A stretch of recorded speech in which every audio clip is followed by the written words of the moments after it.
com esse fone maravilhoso, porque é o que eu tenho para fazer aqui. Vamos começar então a nossa aula de Direito Penal 2, falando da pena de multa.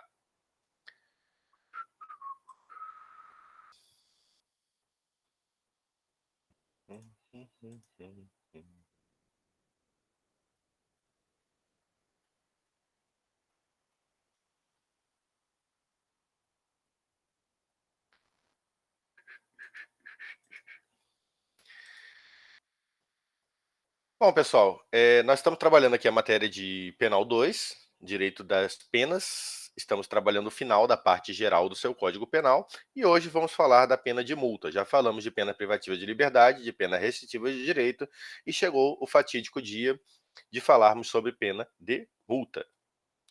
Primeiramente, a gente tem que entender o que é o conceito de pena de multa. Por isso que anteriormente eu pedi para que vocês fizessem a distinção entre pena de multa e prestação pecuniária. Nós vamos falar sobre isso na questão lá no final da nossa lâmina. O que é a pena de multa? É uma sanção penal de cunho patrimonial que consiste no pagamento de um determinado valor em dinheiro, não em coisas, cuidado com isso aí, em favor do Fundo Penitenciário Nacional. A previsão legal da multa está do artigo 49 ao artigo 52 do seu Código Penal. Existem critérios para se fixar como é que se chega à quantidade de multa que essa pessoa tem que pagar, qual que é o prazo para pagar, enfim. Quando a gente trabalha a pena privativa de liberdade, ela obedece ao sistema trifásico, que são 3 fases. Nós vamos ver isso mais adiante. Já o sistema da aplicação da pena de multa, da fixação da pena de multa, ela obedece a um sistema bifásico, um critério bifásico, ou seja, são 2 fases. Na primeira fase, a gente vê a quantidade de dias multas, e na segunda fase, qual que é o valor de cada um desses dias. Vamos trabalhar um pouco mais detalhado isso agora aqui na nossa lâmina. A primeira fase, que é a da quantidade de dias multa que essa pessoa terá que pagar, ela vai pagar no mínimo 10 dias multas e no máximo 360 dias multa, conforme o artigo 49. Para se chegar nessa régua de se é 10 dias ou 360 dias, a gente faz aquela mesma reguinha se é 1 ano ou 10 anos da pena privativa de liberdade. Então, a gente analisa sempre as circunstâncias judiciais do artigo 59. É aquela lá que a gente falou já sobre antecedentes, sobre culpabilidade, sobre consequências, sobre condição social, enfim, são oito situações de circunstâncias judiciais que você vai dar uma olhada lá no artigo 59, que aqui de cabeça, me desculpa, essa hora da manhã, eu já estou virado, gravando aula, uma atrás da outra, não vou lembrar de cabeça aqui não. Sei que são 5, 6 e ATM, antecedentes, aí motivo, agora eu não me lembro direito o mnemônico. A segunda fase vai determinar para a gente o valor de cada um desses dias multas, que vai ser definido numa régua também, que vai de 1/30 de salário mínimo até 5 salários mínimos. Veja bem, na lâmina anterior nós vimos a quantidade de dias. Então, a Maria, ela pode ser condenada a no mínimo 10 dias de no mínimo 1.000 dividido por 30. Vai botar aqui 30, vamos botar 3.000 para ficar mais fácil. 3.000 dividido por 30 vai dar R$ 100. Se a Maria for condenada a 10 dias de R$ 100, a Maria vai pagar R$ 1.000 de multa. A Maria pode ser condenada também a 360 dias de R$ 10. Percebe aqui como é que funciona essa aplicação? Porém, a Maria pode pagar ou aqui os R$ 10, né, se o nosso salário mínimo for 3.000, ou a Maria pode pagar 5 vezes o salário mínimo. Vamos supor que o salário mínimo seja R$ 1.000 e a Maria tenha sido condenada a 5 vezes esse salário mínimo. Ela vai pagar R$ 5.000 de multa vezes a quantidade de dias que ela foi condenada. Se ela foi condenada a 10, ela vai pagar 50.000. Se ela foi condenada a 360, 360 vezes 5.000. Ok? Beleza. Porém, é necessário se levar em conta a situação econômica do réu, conforme o artigo 60. Porque muitas vezes, gente, né, a capacidade financeira do agente ela pode ser tão alta, tão grave, né, tão volumosa, que para as pessoas normais esse valor de 5.000 aí, que eu falei para vocês por dia multa, Com certeza é um valor considerável, mas existem pessoas que andam com esses valores na carteira. E aí nós não podemos deixar essas pessoas com o sentimento e a sociedade com o sentimento de que quem tem dinheiro pode cometer crime, embora esse sentimento já exista, né? Se o juiz ele acreditar, se ele verificar que a capacidade do agente é muito alta e que aquele valor ali não considerará como uma pena e sim como um favor do Estado para aquela pessoa se livrar da situação criminal, ele pode aumentar em até o triplo, ou seja, ele pode chegar em um valor de 15 vezes o maior salário mínimo, que no caso aqui, né, não tem como ser o maior salário mínimo porque foi unificada essa questão do salário mínimo. Tem uma vedação da Constituição a indexar valores ao salário mínimo, porque senão acabaria da seguinte maneira: se o seu salário mínimo aumenta 10%, de 1.000 vai para 1.100, e o feijão aumenta 10%, na verdade, seu salário mínimo não aumentou, ele só foi corrigido. Aqui, esse pensamento não cabe. No direito penal aqui, a ideia é justamente essa. Se o salário mínimo aumentou 10%, a pessoa tem que pagar 10% a mais mesmo. Essa é a ideia mesmo. Ela tem que ser penalizada com o salário mínimo. Por quê? Porque acaba que nós vamos ver que existe a correção monetária em cima dessas situações do prazo que essa pessoa tem para pagar e para não ficar defasada. Às vezes um processo hoje é bem mais rápido, apesar de demorar ainda, é bem mais rápido. Mas antigamente tinha processos com 5, 10 anos para ser julgado. E quando essa pessoa ia pagar o valor, esse valor, por causa de inflação, por causa do tempo que passou, R$ 100 hoje é um valor, e daqui a 10 anos, esses mesmos R$ 100, se ele não for corrigido, é como se ele fosse R$ 2, como se ele fosse R$ 3. Então essa pessoa acabava não sendo penalizada, certo? E qual que é o prazo, gente, para pagar essa multa? Bom, o pagamento voluntário e espontâneo ele tem que ser efetuado num prazo de 10 dias depois que a pessoa foi condenada, depois do trânsito em julgado da sentença condenatória, conforme o artigo 50, ok? E o juiz pode, né, desde que a pessoa não tenha condição de pagar, parcelar essa pena de multa de forma igual e sucessiva, conforme o artigo 169 da Lei de Execução Penal. A lei não determina a quantidade de parcelas. O que eles andam fazendo? São 5. A regra é que sejam 5. Porém, existem situações, né, é, em que, da mesma forma como a situação econômica do réu ela tem que ser verificada para aquela situação de estipular os valores, ela também precisa ser vista ao contrário, para aquele que não vai ter condição de pagar. Porque acontece muitas vezes, precisa se observar, principalmente, aqui, ó, o desconto não deve incidir sobre os recursos indispensáveis ao sustento do condenado e da sua família. Ora, é necessário que o juiz veja o seguinte: se a pessoa vai pagar 30 mil em multa, não adianta ele fixar 5 vezes de R$ 6.000. Porque dependendo da pessoa, ela pode ter condição de pagar isso. Dependendo da pessoa, ela não terá condição de pagar isso. Voltando aqui à questão do pagamento.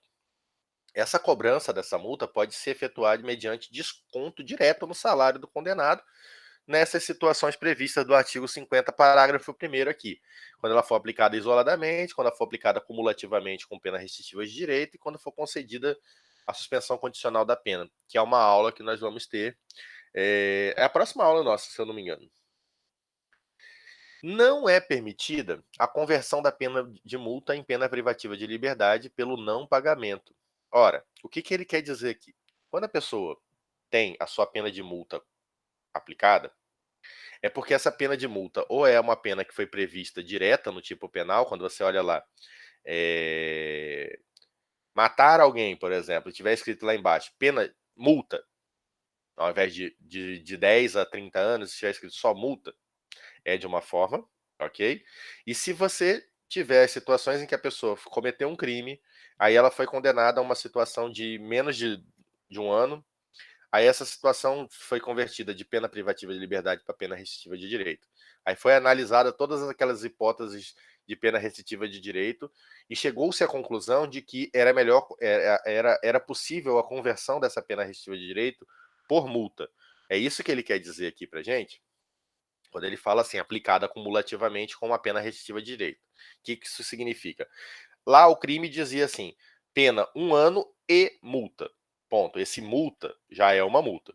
Quando você faz essa conversão desse 1 ano, naquelas situações, era para ser pena privativa de liberdade, não vai ser. É para ser pena restritiva de direito. Qual que será a pena restritiva de direito? Vai converter isso em pena de multa. Ok. Então nós temos uma multa que já vinha, mais uma multa que foi convertida agora. E não é possível essa conversão dessa pena de multa em pena privativa de liberdade, porque aqui no Brasil não é permitida a prisão do devedor, de pessoas com dívidas civis, ok? Então, quando você tem um benefício, você não pode retroagir para uma situação mais gravosa, certo? É proibida essa retroatividade, né, de uma vez que já foi decidido por sentença transitada em julgado que será pena de multa. Ponto. Não há possibilidade de conversão novamente, uma vez que foi convertido em pena de multa, de retornar à pena privativa de liberdade. Como que funciona isso aqui? Se a pessoa não pagar, ela vai ser cadastrada na dívida ativa e vai ficar até o prazo da prescrição ou até encontrar o Estado encontrar uma forma de executar bens dessa pessoa, mandar para leilão, enfim, para que se chegue ao valor e esse pagamento seja efetuado. Aí as fazendas públicas que entram em guerra com as pessoas. A situação da correção monetária, como eu disse para vocês, os processos às vezes demoravam muito, né? E acabava que quando chegava na hora de pagar um salário mínimo, na verdade pagava R$ 100, um salário mínimo na época, e na época da condenação esse salário mínimo já não tinha mais valor atual, né? Não sei, vocês são jovens, não pegaram o período, né? Principalmente de inflação muito alta no país, em que um dia era 1.000, no outro dia era 1 milhão, no outro dia era 1 bilhão, e tudo isso comprava o mesmo saco de feijão. Então, para que seja um valor justo, existe a correção monetária, conforme a súmula 43 do STJ, em que conta, a pessoa foi condenada hoje, porém, ela vai pagar a correção monetária do dia do efetivo prejuízo. Então, vamos supor, você quebrou a janela do meu carro por esse crime de dano, você foi obrigado a pagar uma multa. Ponto. Hoje. Só que essa sua condenação saiu só daqui a 2 anos. Então, o que vai acontecer? Vai voltar essa correção monetária para o dia de hoje e esses valores serão atualizados até a data de daqui a 2 anos, ok?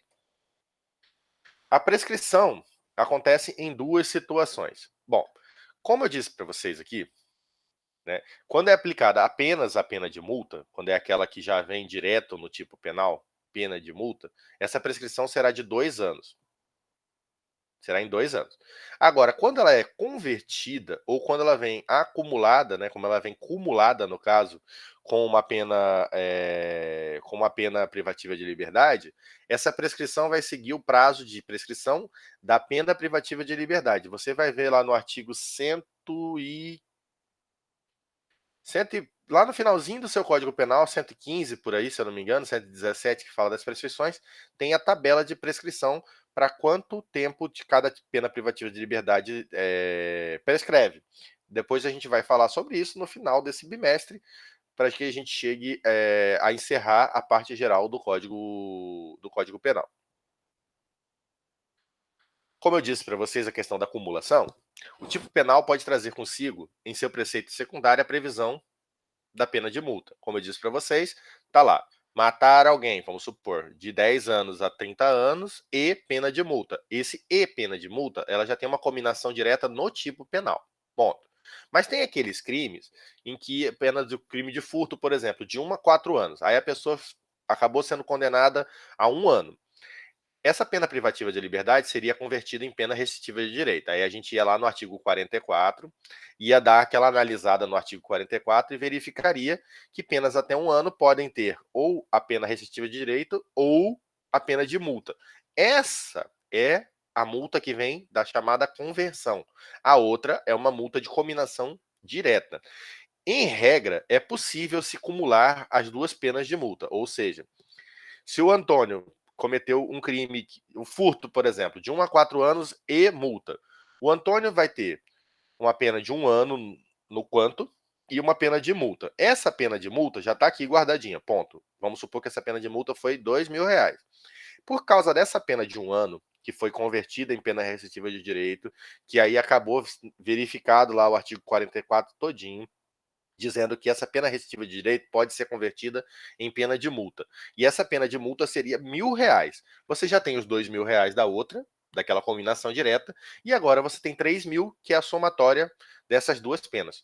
Mas toma cuidado, porque eu falei para você que em regra, porque no caso das leis especiais, aplicam-se as suas especialidades. Por exemplo, a lei de drogas não aceita essa situação que eu acabei de descrever para vocês, e isso está previsto na súmula 171 do STJ. Para a jurisprudência, a pena maior absorve a pena menor, ou seja, então se tiver uma situação de cumulação das penas de multa, com essas naturezas distintas, uma de combinação direta e outra de combinação por substituição, para a jurisprudência, nas situações de lei especial, aplicaria-se somente a maior, certo? Como eu acabei de falar para você, vamos supor que na situação de lei de drogas existisse essa possibilidade de ter uma pena de multa aplicada diretamente pelo tipo penal e uma pena de multa que veio originada de uma substituição da pena restritiva de direito. Então, se nós tivéssemos uma pena direta de R$ 2.000 e uma pena da substituição de R$ 1.000, essa pessoa pagaria somente a de R$ 2.000, certo? E no caso de concurso de crimes, nas situações dos crimes comuns que não fazem parte das leis especiais, aqui seria somada todas as penas de multa. Imagina que eu, Ronaldo, saio por aqui, saio agora do meu prédio, entro no meu carro, atropelo uma pessoa e recebo, e esse crime de atropelar uma pessoa me daria uma condenação por uma pena de multa. Aí eu paro o meu carro mais na frente, na vendinha, entro, pego um monte de coisas, um monte de comida, um monte de objetos, não tinha ninguém na vendinha. Fui lá, abri o caixa, peguei uma grana e saí dali correndo e furtei a vendinha. Junto com isso, eu saindo da vendinha, quando eu tô saindo da vendinha, eu vou embora reto, tal, tô virando a esquina, vejo um desafeto meu, vou lá e dou porrada no meu desafeto, certo? E isso me daria uma pena de multa pelo atropelamento, uma pena de multa pelo furto e uma pena de multa pelas agressões, pela lesão corporal que eu provoquei nesse desafeto. Vamos supor que essa situação fosse possível, tá? Somaria. Se foi 1.000, eu pagaria no final das contas R$ 3.000. Ok? Então, isso é bem simples de você entender. E existe essa situação aqui em que existe a suspensão da execução. Percebam que a pessoa não está isenta de pagar a pena de multa. Ela vai ter essa pena de multa suspensa, ou seja, essa pena de multa não prescreverá, a não ser, né, que essa pessoa venha a ter essa pena de multa extinta. Como que se extingue essa pena de multa? O artigo 107 do seu Código Penal traz para vocês as causas de extinção de penas, e uma delas é a morte. Mas vamos voltar aqui. O artigo 52 diz para gente que a pessoa está pagando a pena de multa ou terá que pagar a pena de multa naquele prazo de 10 dias. Nesse interim, essa pessoa é acometida de uma doença mental. Se essa pessoa é acometida de uma doença mental, muito provavelmente ela ou terá que gastar mais do seu sustento para cuidar da sua saúde, ou ela não terá mais sustento para pagar essa dívida. Então essa dívida fica suspensa até que essa situação ou acabe ou modifique, ok? E eu trouxe para vocês os exercícios, como a gente faz todas as aulas, né? Trouxe para vocês o gabarito em relação a esses exercícios, explicando para você direitinho por que que uma está certa, por que que a outra está errada. Trouxe para vocês, são 3 exercícios, certo? Trouxe aqui para vocês a diferença também da prestação pecuniária e multa no gabarito desse exercício, para fixar bem na sua cabeça essa questão de dias multas, de quem, para quem que é pago e tal, porque, gente, isso é o que mais cai nas provas quando fala nesse assunto. E trouxe para vocês, por último aqui, 2 perguntinhas na atividade para que vocês consigam me responder. Tem 2 situações aqui, que as pessoas foram condenadas a dias multas e valores, né, para esses dias multas, e eu estou perguntando para você qual que é o valor total que essa pessoa terá que pagar, se esse valor é permitido dentro daquela régua lá que diz para gente que não pode ser menor que um 30 avos do salário mínimo e nem maior que 5 salário mínimo, e nem, se fosse uma situação excepcional, até 3 vezes o valor do maior salário mínimo, né? E por último, uma outra situação para que você sempre esteja respondendo para mim: sim, não, né? Por quê? E qual é o artigo que diz para você que essa resposta está certa ou se essa resposta está errada. E assim eu encerro nossa aula de hoje. Espero que você tenha gostado também, como eu gostei. E aí, até semana que vem. Isso é só, pessoal. That's all, folks. Tchau.